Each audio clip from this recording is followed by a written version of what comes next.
Kadang-kadang jawapan untuk menyelamatkan manusia datang dari tempat yang paling tidak dijangka. Dan hari ini kita akan bercakap tentang seorang pengetua wanita yang sebenarnya telah mengetahui apa yang tidak kena dalam budaya kita dan apa yang boleh kita lakukan untuk memperbaikinya. Saya suka ucapan ini. Jadi, bersedialah kawan-kawan. Harapan sedang datang. Harapan sudah tiba. Perkara baik benar-benar sedang menanti. Izinkan saya memperkenalkan Anda kepada Cik Snafi. Beberapa minggu lalu, kami juga telah melihat rakaman yang sama. Seorang pemuda bernama Henry Novak yang baru sahaja meninggalkan zaman kanak-kanak bergari di atas tanah merayu kepada polis untuk bantuan. Dan apa yang berlaku selepas itu ialah kekeliruan para pengulas kita apabila mereka cuba menjelaskan bagaimana pegawai polis muda kita yang telah bersumpah untuk melindungi orang awam boleh bertindak sedemikian rupa. Tiada siapa yang nampaknya mempunyai jawapan yang meyakinkan. Tetapi apabila anda menghabiskan seumur hidup di sekolah, ia agak jelas apa yang sedang berlaku. Menarik kan untuk fikir bahawa guru besar perempuan mempunyai pemahaman yang begitu mendalam tentang psikologi kanak-kanak. Mungkin dia tahu apa yang sebenarnya berlaku. Pegawai polis muda itu bukanlah kes istimewa. Mereka adalah kerosakan sampingan. Dan corak ini berlaku jauh lebih meluas daripada sekadar dalam bidang kepolisan. Pada September lalu, Charlie Kirk telah ditembak. Dan dalam beberapa jam sahaja, golongan muda meraihkannya di seluruh internet, walaupun dua anak kecilnya terpaksa membesar tanpa ayah mereka. Ramai antara kita hanya mampu melihat dengan penuh tidak percaya. Apa yang telah terjadi kepada teras moral anak-anak muda kita? Sesuatu telah berubah secara mendalam dalam cara anak-anak muda kita melihat dunia. Pegawai-pegawai polis itu bukanlah jahat. Mereka juga bukan tidak cekap. Mereka sangat ketakutan, takut dilihat sebagai rasis. Charlie Kirk memegang pandangan yang dianggap tidak boleh diterima oleh golongan muda. Jadi kematiannya diraikan. Penyerangan Henry Novak adalah seorang lelaki berkulit perang.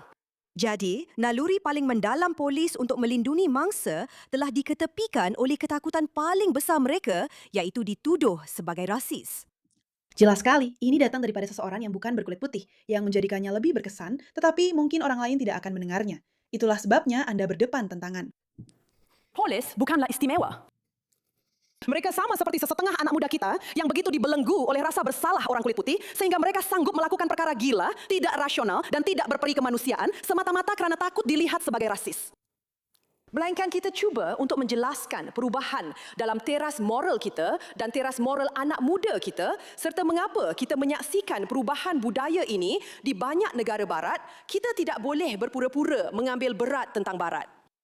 Kurangnya minat mendalam kita terhadap nilai moral yang mengelilingi anak-anak kita telah menyebabkan kejatuhan tamadun kita. Betul, sebab generasi muda melihat sesuatu dengan cara itu adalah kerana mereka telah diajar untuk melihat manusia dalam dua kumpulan, iaitu mereka yang tertindas dan mereka yang menindas. Dan pada pandangan mereka, Charlie Kirk adalah seorang penindas, jadi kematiannya tidak layak untuk diratapi. Lelaki yang membunuh Henry Novak tergolong dalam golongan yang tertindas. Jadi, tugas polis adalah untuk melindungi dia, bukan lelaki yang sedang nazak di atas tanah itu. Ini bukan kekejaman atau ketidakcekapan. Ini adalah rasa bersalah orang kulit putih. Dan kitalah yang telah mengajar perkara ini kepada anak-anak kita. Kita, golongan boomer, Gen X, millennial yang lebih tua, kitalah yang bertanggungjawab kerana tidak mengajar anak-anak kita perbezaan antara yang betul dan yang salah. Apa yang saya suka tentang perkara ini ialah daripada hanya duduk diam dan tertanya-tanya apa yang sedang berlaku, kita mesti mengambil tanggungjawab atas tindakan kita. Kerana dunia yang telah diberikan kepada golongan muda yang mana mereka bertindak balas, mungkin dengan cara yang negatif seperti yang ramai antara kita tahu, sebenarnya dicipta oleh orang-orang yang lebih tua. Jadi, sementara orang-orang yang lebih tua duduk tertanya-tanya, bagaimana ini boleh berlaku? Mungkin ia ada kaitan dengan dunia yang anda cipta. Kita Mengambil tanggungjawab. Itu sangat indah. Kita adalah orang yang membenamkan anak-anak kita dalam budaya mentaliti mangsa yang bertentangan dengan budaya tanggungjawab peribadi yang kita semua dibesarkan. Satu budaya yang kita sangat bodoh ambil mudah. Sekitar 40 atau 50 tahun yang lalu, asas nilai konservatif tradisional kecil C yang membina Barat adalah perkara biasa di sekolah-sekolah kita dan dalam budaya umum kita. Salah seorang guru saya di sekolah selalu bercerita tentang datuknya. Seorang lelaki yang tidak kira betapa sakit pun dia, tidak pernah ponteng kerja walau sehari pun, namun sentiasa ada masa untuk mengajar cucunya bagaimana menjadi versi diri yang lebih baik. Tiada istilah quiet quitting untuk beliau. Apabila beliau bersara selepas 50 tahun dengan syarikat yang sama, beliau begitu bangga dengan surat penghargaan daripada syarikatnya sehingga beliau memberikannya kepada cucunya. Pada suatu ketika dahulu, kita semua tahu bahawa nilai-nilai tradisional memberi kita peluang untuk menjalani kehidupan yang bermakna. Semua nenek tahu tentangnya, semua pastor tahu tentangnya, malah guru-guru pun tahu tentangnya. Jadi kenapa anak-anak muda kita sekarang tidak mengetahuinya? Kami golongan boomer, Gen X, dan milenial yang lebih tua, pikir sekolah hanya tentang mengajar algebra. Guru sains anak anda tak begitu bagus. Dan tak apa, bukan masalah besar. Cari saja tutor untuk anak itu. Dan ya, mereka guna media sosial. Tapi kita dulu ada TV dan kita anggap ianya sama saja. Ibu bapa sibuk bekerja. Dan ibu bapa anda sendiri pun dulu tak terlalu merancang cara membesarkan anda. Ia berlaku begitu sahaja. Anda membesar tanpa terlalu banyak usaha dan anda jadi orang yang baik juga. Anda tahu beza antara yang betul dan yang salah. Jadi kenapa anda perlu merancang secara terperinci cara membesarkan anak-anak anda sendiri? Kerana membesarkan anak pada abad ke-21 adalah tugas yang jauh lebih besar. Kita telah mengambil mudah nilai-nilai daripada orang tua kita dan kita terlepas pandang hakikat bahawa kita kini adalah orang tua itu. Satu-satunya sebab liberalisme, Sex and the City pada tahun 1990-an tidak menjadi masalah adalah kerana kita masih berpaut pada nilai konservatif tradisional yang dipegang oleh ibu bapa dan datuk nenek kita. Pernahkah anda tertanya-tanya mengapa Gen Z berkelakuan sangat berbeza di tempat kerja?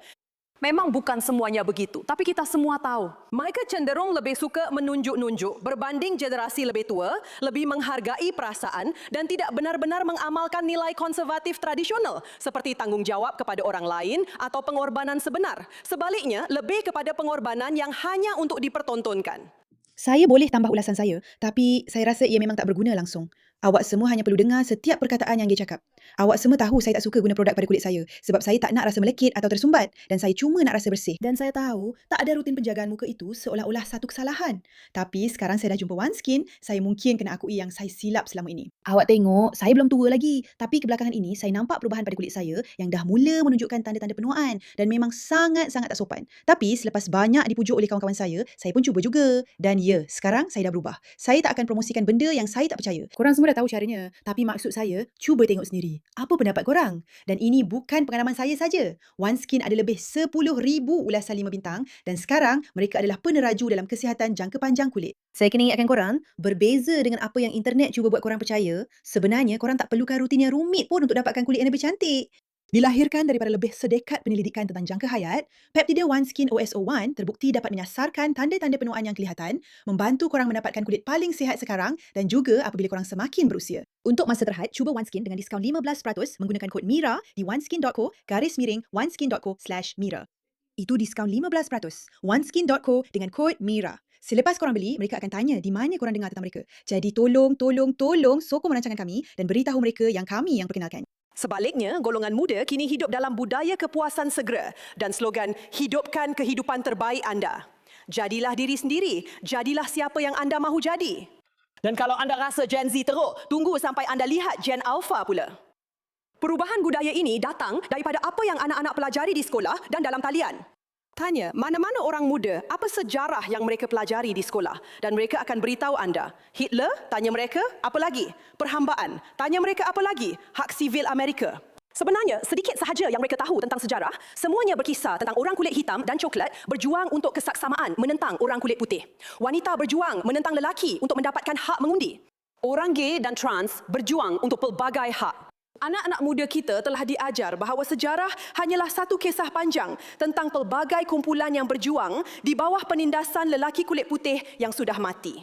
Keluar dengan Dickens, Shakespeare, Kipling dan Wordsworth. Kita mesti mendekolonisasikan. Sejarah diajar melalui lensa penindas. Perdagangan hamba segitiga. Lelaki kulit putih memegang kuasa. Bagaimana pula dengan Britain yang menamatkan perdagangan hamba? Lebih daripada sekadar sebutan ringkas jika disebut langsung.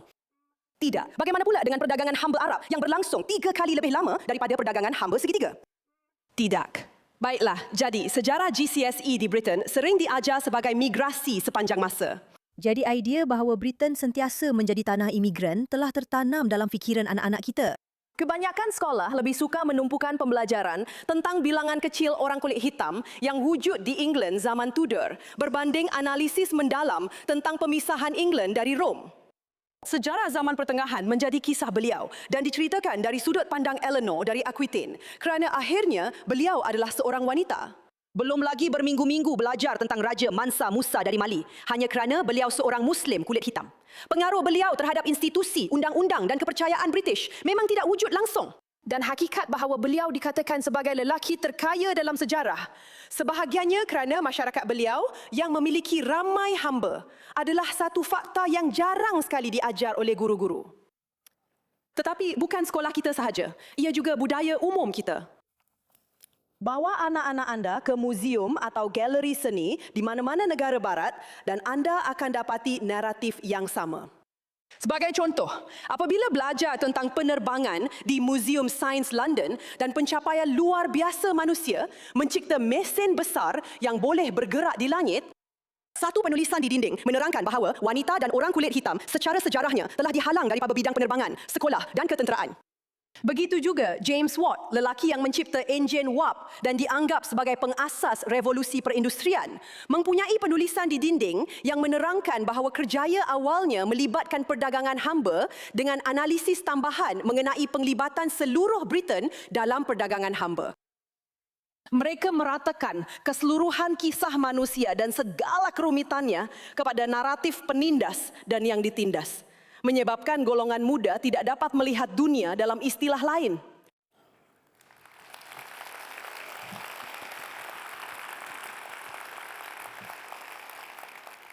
Bagaimana kanak-kanak boleh merasakan bahawa mereka milik negara mereka apabila mereka didedahkan dalam budaya pendidikan yang mengajar bahawa negara mereka hanyalah penindas yang jahat? Kanak-kanak adalah masa depan. Namun begitu, kita sedang mengajar mereka untuk memandang rendah kepada orang tua mereka yang kononnya dunia penindas itu perlu digulingkan oleh dunia baru yang dipenuhi oleh golongan muda, angkuh, anti perkauman yang kononnya lebih tahu daripada kita. Kita sudah begitu biasa dengannya. Kita sudah begitu biasa dengan istilah penindas. Dan saya rasa orang yang membesar tanpa istilah itu melihatnya seperti apa adanya. Tetapi saya rasa kita tidak faham bahawa ia ada di mana-mana. Ia ada dalam filem, ia ada dalam muzik, ia ada dalam sejarah, ia ada di sekolah, ia ada di dalam kelas, ia ada dalam talian, ia memang ada di mana-mana. Jadi, anda mengambil kemampuan seseorang untuk mempunyai kerumitan, untuk dapat mengatakan bahawa ada nuansa dalam situasi yang berbeza. Bahawa seseorang boleh melakukan sesuatu yang buruk, tetapi juga melakukan sesuatu yang sangat mengubah hidup. Dan mungkin kedua-dua perkara itu ada kaitan antara satu sama lain.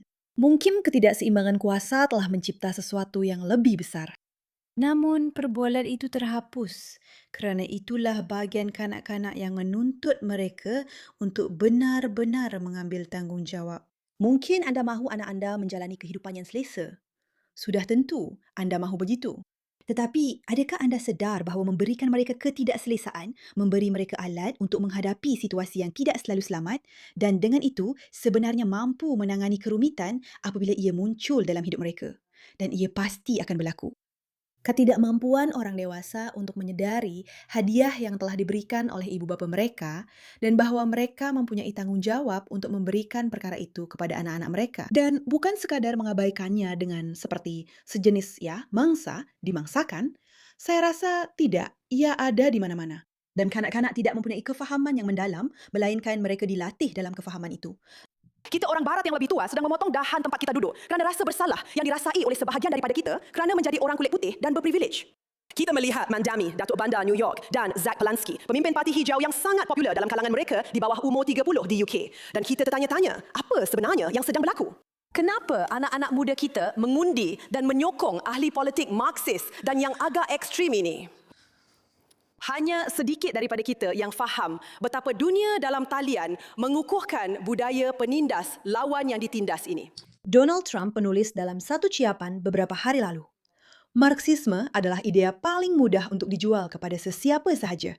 Dan dia betul, ia memang sangat mudah. Ya, anda boleh dapat sekolah percuma, anda boleh dapat makanan percuma, anda boleh dapat ini percuma, anda boleh dapat penjagaan kesihatan percuma, anda boleh dapat semuanya percuma. Apa yang anda tidak jual ialah kerumitan dan nuansa. Jika anda lakukan begitu untuk tempoh yang lama, anda akan menghakis semua sistem dan akhirnya tidak mungkin untuk melaksanakannya. Semua ahli politik ini yang mempromosikan diri mereka dengan idea-idea mudah tentang kebebasan dan keselesaan, sudah tentu orang ramai akan terpengaruh dengannya. Tetapi kerana mereka tidak dilatih untuk memahami nuansa dan berfikir secara kritis, mereka tidak bertanya kepada diri sendiri bagaimana ini sebenarnya akan berfungsi dan mengapa ia tidak pernah berjaya sebelum ini.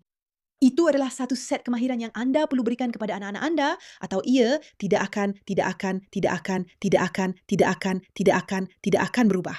Dan itulah yang kita sedang lihat sekarang. Anda boleh pergi lihat perbualan selebihnya di bawah persidangan ARC. Mereka mengadakan persidangan yang hebat di UK yang saya harap saya boleh sertai. Tetapi saya tidak dapat pergi tahun ini.